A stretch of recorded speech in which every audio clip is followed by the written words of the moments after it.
ever since I started sewing, I've been kind of thrown into always drafting my patterns from scratch. I have to admit that's sort of a blessing and a curse because commercial patterns use a really great marking system, especially when it comes to notches. On a conventional sewing pattern, notches are those V-shaped extensions or cutouts that provide a guideline for matching corresponding seams and edges together. V-notches are visible and really easy to use.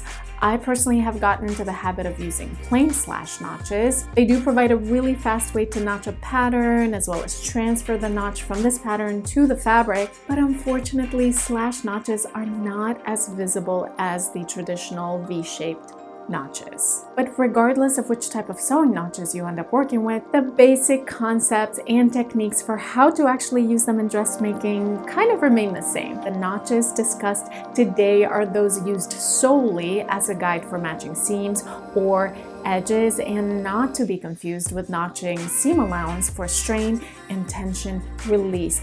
I'll tell you more about that later in a separate tutorial, but for now, let's do some theoretical sewing with notches.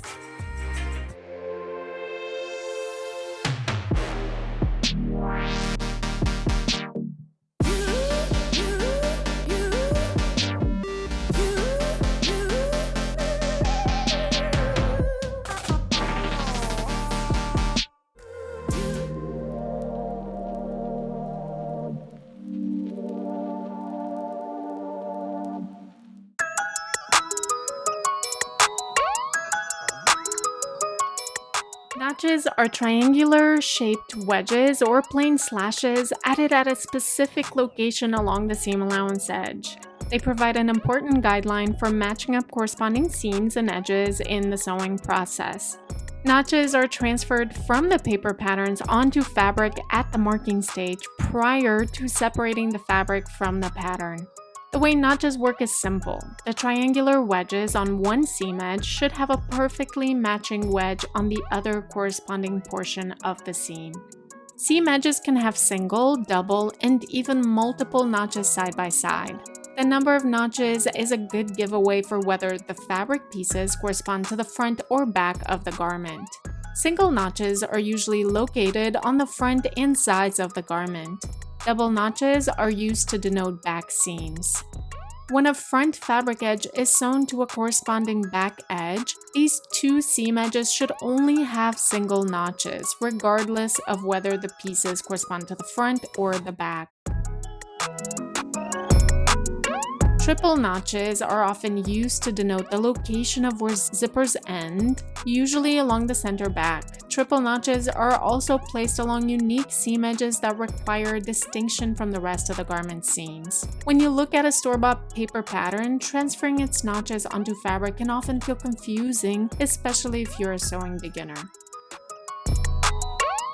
There are 3 types of notching styles used in dressmaking. The notching method you choose will depend first on what is noted on your pattern and second, the way you prefer to cut these notches on your fabric. The latter refers to triangle notches only.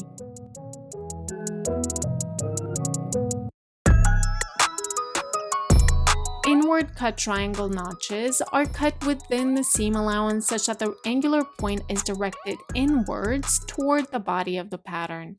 This notching technique requires that a wedge is cut within the seam allowance. This is of course done before the paper pattern is separated from its corresponding fabric piece. The triangle clip should never go past the halfway width of the seam allowance. On the sewing pattern, inward notches should be marked very clearly with a triangular shape. The point of the triangle should never go past the halfway point of the seam allowance. While inward notches are very visible during the seam matching process and very easy to align, they do leave a permanent cut in the seam allowance. As opposed to inward triangle notches, which are cut within the seam allowance, outward triangle notches are cut as triangular extensions pointing away from the seam allowance. These outward notches are very visible along the seam edge. Since they do not require cutting into the actual seam allowance, outward cut notches are safest to use. For that reason, this notching style is best for beginners to intermediate dressmakers. Outward cut triangle notches are also trimmed off after the seam has been stitched and prior to clean finishing the seam allowance. This leaves a smooth seam allowance edge, which provides a great canvas for all seam allowance finishing techniques.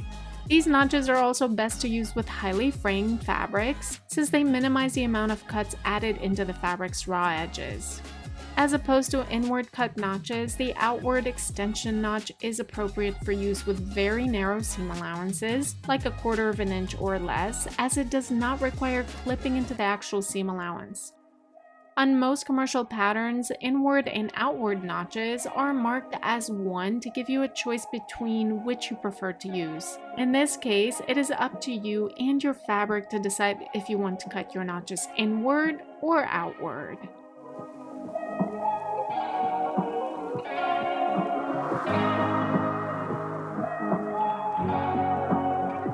On a sewing pattern, slash notches are marked with a T symbol extending horizontally within the seam allowance.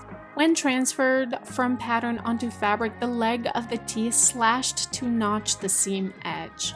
Although slash notches are the least visible, they are the fastest to apply.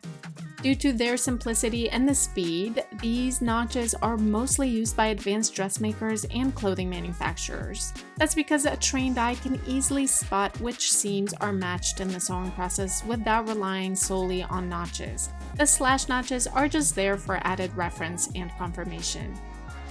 These simple notches are also easier to use in the pattern drafting process due to how fast and simple it is to really draw them. As is true for inward cut notches, slash notches should not extend past halfway through the seam allowance.